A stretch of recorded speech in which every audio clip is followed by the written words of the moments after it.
The MTA proposes a fare hike. The suspect's motive in this week's mass shooting in Midtown Manhattan: battling mosquitoes, and New York City's trees count. From WNYC, this is NYC Now.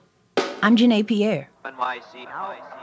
The MTA is proposing to raise the cost of a single subway or bus ride to $3 starting in January.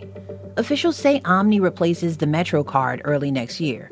The 30-day unlimited pass will also be retired.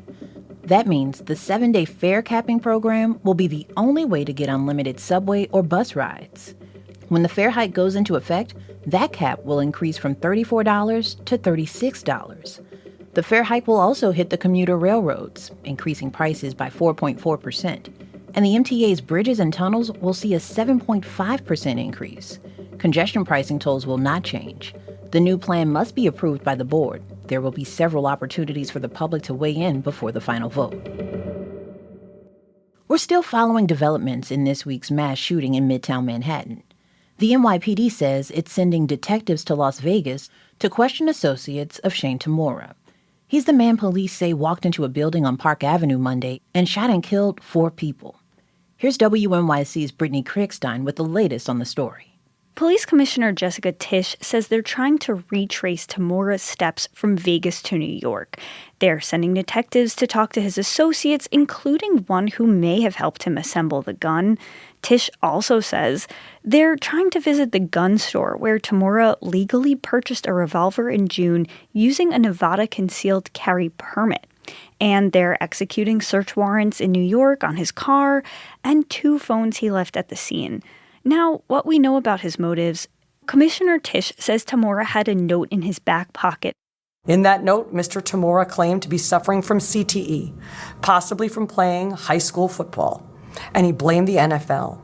He also writes, "Study my brain. I'm sorry." CTE is a neurodegenerative disease linked to head trauma that's often associated with professional football. And while Tamura wasn't a professional player, we've heard from experts this week on The Brian Lehrer Show saying that, yes, you can have CTE from just playing high school football just due to the nature of the repeated impacts. Tisch pointing out the fact that he shot himself in the chest rather than the head, which could indicate that he was preparing for an autopsy that would study the effects of CTE on his brain, which is only really evident after death. That's WNYC's Brittany Kriegstein. For the latest on this developing story, visit our news site, Gothamist.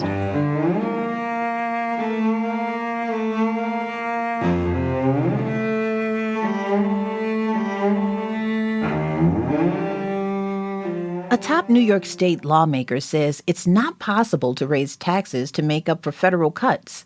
WNYC's Jimmy Vilkind has more. Assembly Speaker Carl Heastie says the state won't be able to dig out of a $7 billion deficit without doing some spending cuts. Almost half of that projected shortfall in next year's budget is the result of the federal tax and spending bill signed this month by President Trump. Heastie has previously favored taxing the rich to solve budget deficits, but he says that has limits. Taxing ourselves to $7 billion, that's a lot to tax. That's a big amount to try to tax. So I don't know if we can do all of it. The Bronx Democrat said he couldn't rule out cuts to Medicaid as a result of the new federal law. Lawmakers will hash out a new state budget in the first 3 months of next year. Mosquitoes can be a real nuisance, a true vibe killer. After the break, some tips to keep them away this summer. Stay close.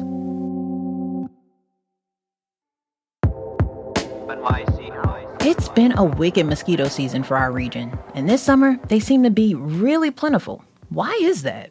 Because it's warm and because it has been raining a lot, and also we had a very mild winter. That's Dina Fonseca, a molecular ecologist at Rutgers University. She studies mosquitoes day in and day out and says most of their life stage is actually in water. People sometimes forget that there are actually 2 stages of mosquitoes. So they're like butterflies. They have a complex life cycle. So the larval part of a mosquito is in water. Then a little pupa, like a chrysalis of a butterfly, and then they emerge as an adult. And apparently only adult female mosquitoes actually bite. Dina says there are lots of different mosquitoes, but there are 2 different species that are the primary problem for New Yorkers: the Pinta mosquito and the Santa Maria mosquito. Dina says the 2 arrived in the city in 1995. She says they can show up in our backyards, in catch basins, or larger bodies of water. One tip she shares for residents battling these aggravating insects is to lessen the amount of water in your backyard, especially those empty flower pots that become water containers in the rain. That's going to control the mosquitoes that are the day biting that really aren't transmitting anything to us right now except a lot of nuisance. And for the Kulik mosquitoes, it's important to wear repellents. That's Dina Fonseca, an ecologist at Rutgers University.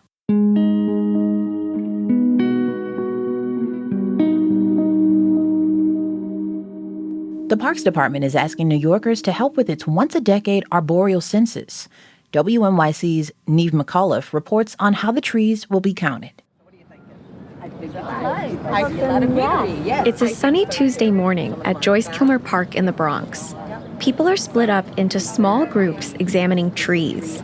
They're trying to identify the species of each tree and its overall health. So let's finally go through the overall condition of the tree. So maybe we can step back and take a good look at the tree to kind of decide if it's like excellent, good, poor, fair. That's tree census associate Saran Ayalu.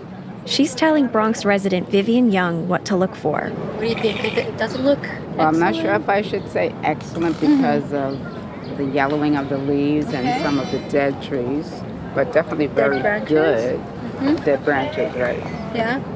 I would say very good condition. The city has conducted a tree census every 10 years since 1995. Jessica Einhorn is the Parks Department's Chief of Forestry Programs.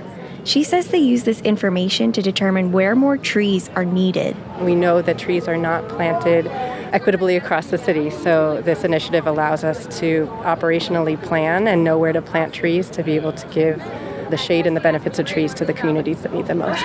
Robert Hay has participated in the tree census since 2005. It was a little different there. We had clipboards and paper that we were writing on, and we were assigned a specific zone that we worked on. And then in 2015, it was more electronic, and you were able to do just one block at a time here and there, and so it became very addictive. Because you could see your map of what you've already done. Volunteers this year are only being asked to count park trees. There are events in parks across the 5 boroughs. The city says it's planning to count street trees using cutting-edge scanners mounted on top of cars. Expect to see one driving around your neighborhood in the spring of next year. That's WNYC's Neve McAuliffe. Thanks for listening to NYC Now from WNYC. I'm Janae Pierre. We'll be back tomorrow.